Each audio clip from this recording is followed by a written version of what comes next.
Hello student, good evening. आज का जो हमारा टॉपिक है वह है ब्यूटेन के संरूपण। इससे पहले वाली जो वीडियो थी मैंने आपको उसमें प्रोपेन के संरूपण के बारे में बताया था और कुछ जो ब्यूटेन के संरूपण है उसके बारे में बताया था। आपको असाइनमेंट भी दिया था मैंने कि किस प्रकार से आपको ब्यूटेन के संरूपण है जो हमें प्राप्त होते हैं 60 डिग्री के रोटेशन पर, वो आपको सीखना है बनाना। आज मैं आपको बताता हूं कि जो ब्यूटेन के संरूपण हैं उसमें कौन कौन से संरूपण हैं और किस किस प्रकार से प्राप्त होते हैं। ब्यूटेन का जो फिसल प्रक्षेपण सूत्र है वो ये है। ये ब्यूटेन का फिसल प्रक्षेपण सूत्र है जिसमें 4 कार्बन परमाणु हैं एक श्रृंखला के रूप में, जिस पर हाइड्रोजन जुड़े हुए हैं। मैंने इससे पहले आपको बताया था कि जो फिसल प्रक्षेपण सूत्र है उसको न्यूमैन में चेंज करना आना चाहिए। न्यूमैन में चेंज करने के लिए जैसा कि मैंने आपको बताया कि इसको मैंने 2 भागों में बांटा, एक CH3 समूह, 2 उसके हाइड्रोजन, फिर नीचे वाले का भी सेम 2 जगह हाइड्रोजन परमाणु और एक CH3 मेथिल समूह है। अगर इसका हम न्यूमैन सूत्र बनाएं तो न्यूमैन में मैंने इसको सबसे पहले यहाँ से स्टार्ट किया है। ये जो वो पोजिशन है जो हमारी सांतरित संरूपण प्राप्त होता था। सांतरित संरूपण का मतलब है जैसा कि आपने एथेन और प्रोपेन में बनाया था। प्रोपेन में जो सांतरित संरूपण है वो ये है। ठीक इसी की तरह जो हमारा ब्यूटेन का सांतरित संरूपण प्राप्त होगा वो सांतरित संरूपण ये प्राप्त होता है। इससे पहले एथेन और प्रोपेन के केस में सिर्फ 2 संरूपण प्राप्त होते थे, एक ग्रसित और दूसरा सांतरित संरूपण। इसके बीच की जो अवस्था होती थी जिसे हम विषमतलीय संरूपण कहते थे। इस ब्यूटेन में हम क्या करेंगे, 1 से अधिक या 2 से अधिक संरूपण प्राप्त होंगे। कुछ संरूपण ऐसे होंगे जैसे कि जो सांतरित और ग्रसित थे उसकी जगह पर मैंने इसमें नाम रखा है पूर्ण रूप से सांतरित संरूपण। पूर्ण रूप से सांतरित संरूपण का मतलब है जस्ट एक बड़ा समूह दूसरे समूह को जस्ट बिल्कुल अधिकतम दूरी पर जिसमें प्रतिकर्षण सबसे कम है, तो उसे हमने एंटी स्टेगर्ड या पूर्ण रूप से सांतरित संरूपण कहते हैं। ग्रसित संरूपण का मतलब है ग्रसित इक्लिप्स, आपने इससे पहले पढ़ा था। दूसरा इसमें शब्द यूज किया हमने पूर्ण रूप से ग्रसित संरूपण। पूर्ण रूप से ग्रसित संरूपण का मतलब है जहाँ एक मेथिल समूह जस्ट दूसरे मेथिल समूह के सामने है या ठीक पास में है, जहाँ सबसे अधिक प्रतिकर्षण है, तो हमारा पूर्ण ग्रसित संरूपण कहलाता है। तो पूर्ण सांतरित और पूर्ण ग्रसित। पूर्ण सांतरित का मतलब है कि इसके अंदर ब्यूटेन के अंदर जो हमारा CH3 मेथिल समूह बड़ा समूह है जो जस्ट एकदम उल्टा है, कुल मिला के दोनों के बीच में अधिकतम दूरी है, तो उसको हमने लिखा पूर्ण सांतरित। और जहाँ CH3 मेथिल समूह दोनों बिल्कुल एक दूसरे के आमने सामने हैं, जहाँ प्रतिकर्षण सबसे अधिक है, उसको हमने कहा पूर्ण ग्रसित संरूपण। तो ये 2 संरूपण हमारे प्राप्त हुए। सबसे पहले पूर्ण रूप से सांतरित संरूपण ये और पूर्ण रूप से ग्रसित संरूपण ये। आप इसमें देख रहे हैं कि मेथिल समूह जस्ट एक दूसरे से अधिकतम दूरी पर हैं और उनके बीच में प्रतिकर्षण बिल्कुल न्यूनतम है, इसलिए हम इसको पूर्ण रूप से सांतरित संरूपण कहते हैं। ये वाला जो संरूपण है, इस संरूपण में मेथिल समूह एक दूसरे के सामने, ठीक सामने या एक दूसरे के ठीक पीछे हैं, प्रतिकर्षण बहुत अधिक है, इसलिए इसको पूर्ण रूप से ग्रसित संरूपण कहते हैं। जहाँ भी मेथिल समूह और हाइड्रोजन एक दूसरे के पास आए उसको हम ग्रसित संरूपण हमने कहा है, और जहाँ इसकी बीच की जो अवस्था है उसको हमने विषम तलीय संरूपण कहा है। जैसे कि ये दोनों संरूपण हैं, इनका हमने नाम लिखा है ग्रसित संरूपण। इसमें ग्रसित संरूपण में ये जो मेथिल समूह है वो हाइड्रोजन के जस्ट सामने है, इसमें भी उसके जस्ट सामने है, पास में है, इसमें भी मेथिल हाइड्रोजन पास में है, इसमें भी मेथिल हाइड्रोजन पास में है, तो इसको हमने ग्रसित संरूपण कहा।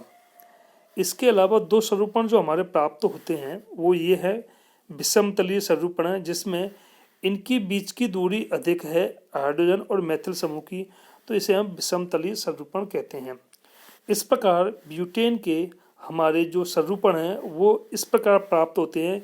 मैंने सबसे पहले जो संरूपण इसमें लिया है वो पूर्ण रूप से सांतरित संरूपण है, या जिसमें जो मेथिल समूह है दूसरे कार्बन पर जुड़े हुए मेथिल समूह से जस्ट अपोजिट पोजीशन पे अधिकतम दूरी पर है, तो इसको हमने पूर्ण सांतरित सरूपण कहते हैं, एंटी स्टेगर्ड। आप जरूरी नहीं है कि आप इस तरह से ही इसके सरूपण बनाएं। मैंने आपको बताया था कि आपको प्रैक्टिस करनी है घर पे, आप कहीं से भी स्टार्ट कर सकते हैं। मैंने पूर्ण रूप से सांतरित सरूपण से स्टार्टिंग की है, आप पूर्ण रूप से ग्रसित सरूपण से भी स्टार्ट कर सकते हो।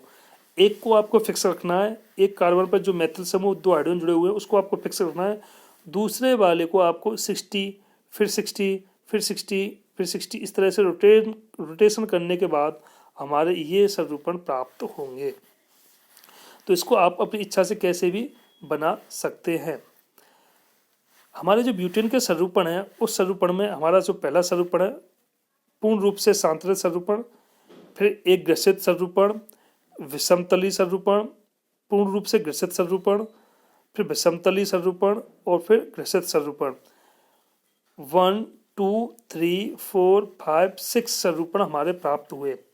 अगर इसको हम 180 पे फिर रोटेट करते हैं, इस वाले को, लास्ट वाले को, अगर वो 180 पे नहीं, सॉरी 60 डिग्री पे रोटेट करते हैं तो हमारा सेम यही सरूपण प्राप्त होगा। तो इस प्रकार हमारे 6 सरूपण ब्यूटेन के प्राप्त होते हैं। अब इसमें बात आती है कि ब्यूटेन के जो 6 सरूपण प्राप्त होते हैं उनमें सबसे अधिक स्थायी कौन सा सरूपण होगा, उसके बाद कम स्थायी कौन सा होगा और सबसे कम स्थायी कौन सा सरूपण होगा। मैंने आपको एथेन और प्रोपेन के केस में बताया था कि सांतरित सरूपण स्थायी होते हैं और ग्रसित सरूपण है वो कम स्थायी होते हैं। विषमतली सरूपण इन दोनों के बीच की अवस्था होती है। अगर ब्यूटेन के केस में हम बात करें, एनर्जी प्लस रोटेशन का जो ग्राफ बनाया है उसमें हमने देखा है कि फर्स्ट थर्ड और फोर्थ ये समान ऊर्जा के हैं। जो ऊर्जा का जो हमारा डायग्राम है इसमें फर्स्ट थर्ड और फोर्थ समान ऊर्जा के हैं, विपरीत व विषमतलीय सरूपण है। अब इसमें हम देखते हैं फर्स्ट थर्ड, ये बात कर रहे हैं अपन इसकी फर्स्ट थर्ड, और अपन बात कर रहे हैं फिफ्थ की। फर्स्ट थर्ड और फिफ्थ सरूपण विपरीत या विषमतलीय सरूपण है। इसमें मरोड़ी तनाव टोरिजिनल स्ट्रेन नहीं है क्योंकि इनमें हाइड्रोजन परमाणु व CH3 समूह स्टेगर्ड है। स्टेगर्ड का मतलब अधिकतम दूरी पर है। इनमें फर्स्ट अधिक स्थायी होता है। 3 सरूपण है, तीनों सरूपण की ऊर्जा समान सी ऊर्जा है। तीनों की बात किया है तो तीनों में जो फर्स्ट सरूपण है मैंने आपको बताया था एंटी स्टेगर्ड पूर्ण रूप से सांतरित है, ये पूर्ण रूप से सांतरित है। इसके बाद थर्ड है वो भी थोड़ा सा सांतरित है और ये भी है, ये भी सांतरित सरूपण है। लेकिन मरोड़ी तनाव का मतलब है जहाँ पे बड़ा समूह और छोटा समूह के बीच की दूरी अधिकतम होने के कारण इनके बीच में जो पोटेंशियल एनर्जी का मार्ग नहीं बढ़ा है और जो मरोड़ी तनाव है वो कम है। इसीलिए ये तीनों की बात की है तो इन तीनों में जो हमारा फर्स्ट है बिल्कुल जस्ट इसमें जो मेथल समूह है एक दूसरे से अधिकतम दूरी पर है, तो इसमें जो फर्स्ट है वो अधिक स्थायी होता है।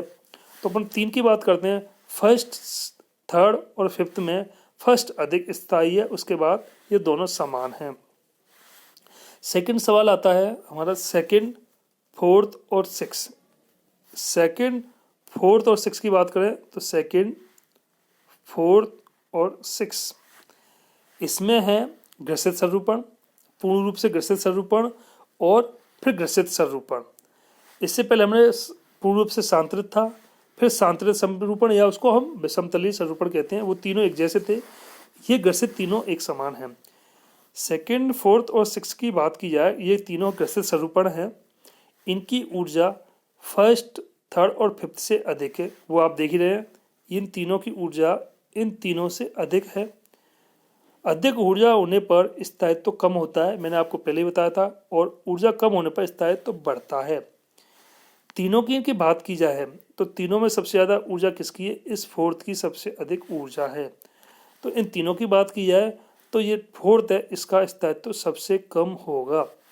तो टोटली अगर हम इनके स्थायित्व की बात करते हैं तो अगर फर्स्ट थर्ड फिफ्थ जो पहले 3 थे उनमें फर्स्ट सबसे अधिक स्थायी होगा, फिर उसके बाद थर्ड और फिफ्थ समान स्थायी होंगे, फिर सेकंड और फोर्थ और सिक्स की बात करते हैं तो हमारा जो क्या बोलते हैं सेकंड और फिफ्थ है सेकंड और बात करते हैं इसमें किसकी, 6 की, इसमें गलत लिख रहा है, सेकंड और 6 है ये, वो उससे अधिक स्थायी होंगे। और लास्ट में जो हमारा फोर्थ है, फोर्थ सबसे कम स्थायी होगा, क्योंकि फोर्थ की ऊर्जा सबसे ज़्यादा है।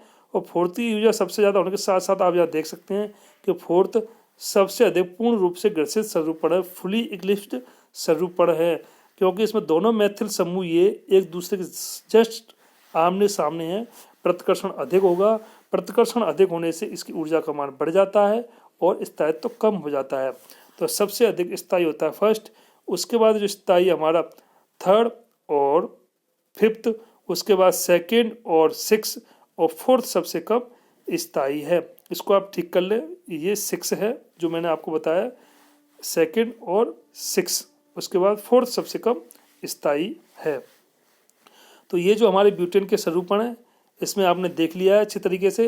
ये संरूपण एग्जाम में बहुत पूछा जाता है, इसका जो क्रम है उसको अच्छी तरीके से आप बनाना सीख लें और पेपर में इसको बना करके आएँ। मैंने इसके जो कन्फर्मेशन है उसमें मैंने बहुत सिंपल भाषा में आपको किस प्रकार से किसका स्तर ज़्यादा है किसका कम है वो भी मैंने आपको बता दिया है। एक चीज़ जो आपको ध्यान रखनी है वो सिर्फ ये है कि बाई मिस्टेक यहाँ 5th लिख दिया, ये 6 है और उसके बाद फिर 4th है।